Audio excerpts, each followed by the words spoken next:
today's video, gagawa naman ako ng, nakagawa na pala ako ng dessert for binyag ni Baby JR. Tapos, ayun na mga best friend. Hindi ko na sa inyo napakita kung paano gawin. Kasi nga, alam niyo, ang hirap ng isa lang yung cellphone. Kaya sana, please like and share. Kasi yung cellphone talaga namin isa lang. Yung cellphone ko kasi nasira. Binigay lang din yun ng kapatid ko. Tapos ngayon, yung cellphone na ginagamit ko, cellphone ni Daddy Romeo.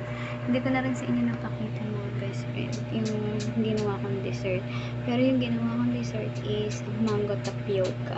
Papakita ko lang sa inyo yung finished product. Mga best friend, ito na nga. Alam niyo naman kung gano'n lang kadali gamitin ay yung mga sangkap nun. Siyempre, ang ginamit ko lang dyan kasi mga best friend, 2 mangga. So, dinurog-durog ko lang talaga. Smash ko lang siya para maglasa siyang mangga. Tapos, yung ginamit kong condense is mangga din. Flavor niya mangga. Yan. Jersey. Yan. May tira pa nga ito mga best friend. Tapos, 2 Nestle cream. Bali, isa lang din yung ginamit ko. Yan.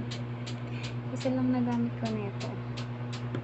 Tapos, malapot na siya. Nasa rep lang naman din kasi yun. Tapos, ayun mga best friend. For today's video.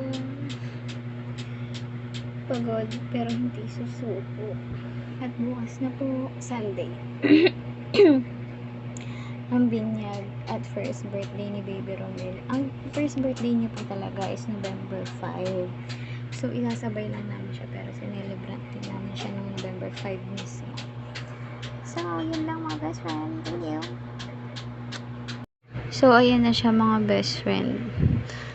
Kinapos pa nga kaya gagawa na lang siguro kami ulit. Bali, 46 lang to eh. May tira pa. Siyempre, alam niyo naman, ang Pilipino, Sharon. Tapos, ayan na lang yung natira. Ayan, mga best friend. Yan.